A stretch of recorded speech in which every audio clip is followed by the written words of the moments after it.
मित्रों नमस्ते। पिछले एपिसोड में हमने एक शब्द लिखा था सिंह, और चर्चा ये की थी कि कुछ अध्यापक या विद्यार्थी या और भी पाठक जितने भी हैं, कोई इसे सिंह पढ़ता है, कोई सिंह पढ़ता है, कोई सिंह पढ़ता है और कुछ सिन्हा भी इसी से मानते हैं।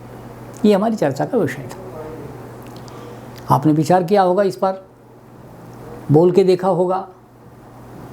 किसी का नाम राम सिंह है, राजेंद्र सिंह है, उसमें आपने पाया होगा कि क्या उच्चारण है। दरअसल ह के साथ ये अनुनासिक क्या बन सकता है, ये बात विचारणीय है। हम ये जितने भी अंतस्थ और ऊष्म वर्ण हैं, इनके उच्चारण के लिए उच्चारण स्थानों तक जाना पड़ता है। देखिए,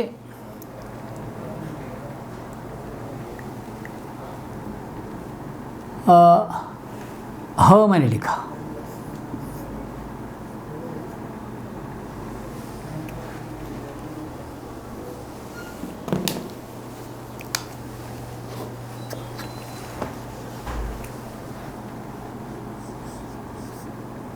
ये मैंने लिखा ह। इससे पहले हम ये तो अ,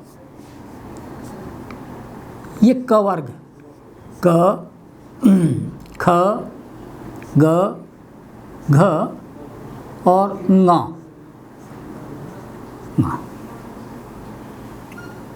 क वर्ग है और संस्कृत में विसर्ग से, लेकिन हिंदी विसर्गांत भाषा नहीं है, इसलिए मैं छोड़ देता हूँ कि विसर्ग पर हम चर्चा नहीं करते हैं। यदि ह से पहले कोई अनुस्वार है, जैसे हमने सिंह में लिखा है, ह से पहले ये अनुस्वार है, तो इसका उच्चारण क्या हो, ये हमारा सवाल है। हम ये देखते हैं कि मैंने ये लिखा स, यहाँ ये अनुस्वार लगाया और आगे लिखा मैंने क, ये था ना क, ख, ग, घ, क लिख के देखा, मैंने लिखा संकल्प, तो ये अनुस्वार, इसका उच्चारण ङ हुआ। संकल्प, संकल्प। मैंने फिर से लिखा, अनुस्वार लगाया, आगे लिखा मैंने ख, संख्या, ये अनुस्वार यही उच्चारित होता है, संख्या, संख्या। फिर मैंने फिर से लिखा और मैंने लिखा ग, संगम, फिर यही उच्चारित हुआ, संगम। और फिर मैंने लिखा ये स, फिर अनुस्वार लगाया और क, ख, ग, घ, मैंने घ लिखा, तब भी इसका उच्चारण ये हुआ संघ। हम देखा क के साथ भी, ख के साथ भी, ग के साथ भी, घ के साथ भी ये उच्चारित होता है। अब केवल बचा ये, तो सी, न, ह, यानी इसको अलग अलग से लिखें तो सी, न और ह, सिंह। इसलिए हम इसको सिंह बोलते हैं, सिंह पढ़ते हैं और सिंह ही बच्चों से उच्चारित करवाते हैं। ये इसके पीछे एकमात्र कारण है। हम सारे के सारे अंतस्थ वर्णों को एक बार देख लें और ये पाएंगे कि इनका उच्चारण ऐसा क्यों होता है। संयम। अब ये जो यह है अनुस्वार के बाद, ये देखें कि कहाँ से उच्चारित होता है। स्वरों में तो ई, फिर च, छ, ज, झ और ये पंचम व्यंजन य, और फिर य और श। ये सारे के सारे तालु से उच्चरित होते हैं, जो कंठ से आगे है। हम फिर एक उदाहरण देखें। उसी तरह मैं लिखता हूँ, ये मैंने लिखा सम, ये अनुस्वार के बाद मैंने लिखा च, चित, संचित, उच्चरित हुआ य, संचित। मैंने आगे लिखा छ, वा, ये लगाया और मैं लिखा छ, वांछा। वांछा का अर्थ है चाहना, इच्छा, वांछित जिसे हम कहते हैं, ये ही उच्चरित हुआ।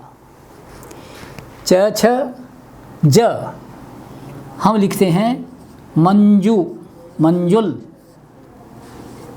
तो इसके बाद ज है, इसीलिए फिर यही उच्चरित होता है। ये फिर है च छ ज झ, हमारे पास गांव है कंझावला, झ, तो इसके बाद चूंकि झ है तो यही उच्चरित होगा कंझावला। और यह है य, तो स के बाद यह है तो संयम, ये यही उच्चरित होगा, इसलिए संयम, संयम। और एक और वर्ण बचा श, तो मैंने लिखा सम, फिर लिखा श और फिर य, संशय, यानी यही उच्चरित होगा संशय। यह के बाद, यह से पहले अगर अनुस्वार है तो उसका उच्चारण, चूंकि यह का उच्चारण स्थान तालु है, इसीलिए यही उच्चरित होगा। इन सभी शब्दों के साथ हम इसे संयम बोलते हैं, संयम। फिर एक शब्द आया संरचना, र, तो एक री है जिसका उच्चारण संस्कृत में होता है, हिंदी में, संस्कृत के शब्दों में ही हो रहा है, हिंदी शब्दों में नहीं। हिंदी में तो इसका उच्चारण री हो गया, ऐसा हम बोल रहे हैं, इसीलिए हम रिक्शा बोलते हैं, वो रिक्शा, जबकि संस्कृत में इसको भी ये जो क्षय है ऐसा रक्षा, मैं रक्षा चाहता हूँ और ओ रिक्शा वाले, तो ये जो री है, बल्कि वहाँ संस्कृत में दीर्घ भी है, जैसे पितृ एक शब्द है, ऋणम दूसरी री है, दोनों को मिलाकर के दीर्घ हो जाती, लेकिन हिंदी में इस तरह का कोई शब्द हमें सुनाई दिखाई नहीं देता। ये री, फिर ट, ट, ठ, ड, ढ, ण, र और श। अगर अनुस्वार के बाद ट आ जाता है, ठ आ जाता है, ड आ जाता है, ढ आ जाता है, तो उसका उच्चारण नहीं होगा, ये यही। र आ जाता है और श आ जाता है। हमारे पास हमने जो शब्द लिखा था वो ये था, संरचना, तो हमने देखा कि र है, अब र के साथ इसका उच्चारण ण है, संरचना, संरचना। तो कोई भ्रांति नहीं है कि जहाँ जहाँ भी र होगा, श होगा, ट, ठ, ड, ड, ढ ये होंगे, वहाँ इसका उच्चारण ण ही होगा, जैसा हमने वहाँ लिखा है। फिर यह ल है, ल,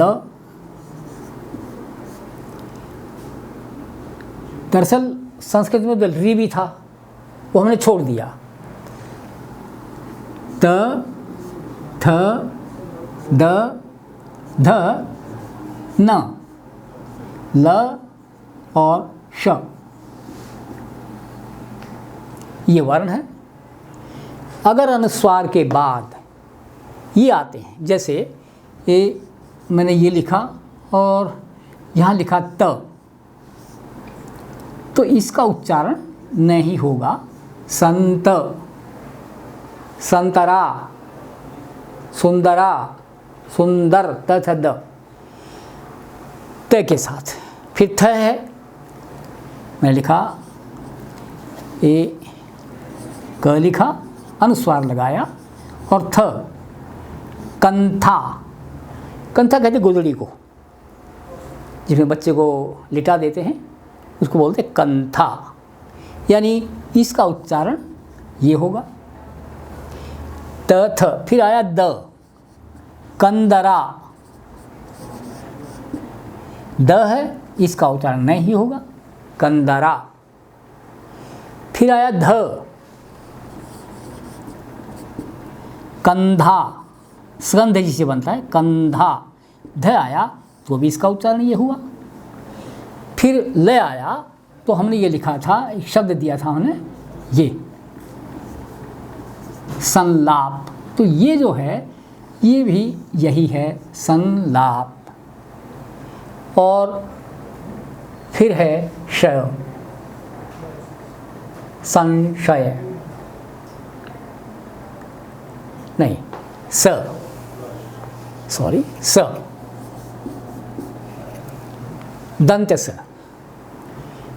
अगर मैं कहता हूँ स अनुस्वार, फिर स आ र, संसार, तो संसार का ये जो है ये भी नहीं उच्चारित हो रहा है संसार। तो जितने भी हमारे वो अंतस्थ वर्ण हैं हमने देखा, य, र, ल। अब व को भी देख लेते हैं। संवाद हमने शब्द लिखा था, संवाद, तो पवर्ग प, फ, ब, भ, इनके साथ मैं ही उच्चारित होगा और व।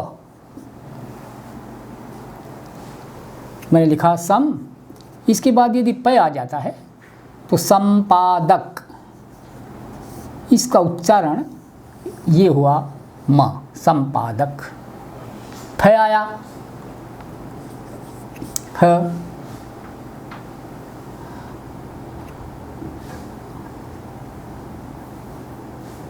गुम्फित, ये आया, मैं ही उच्चारित हुआ फ के आने के बाद भी। फिर ब आया, हमने लिखा संबंध,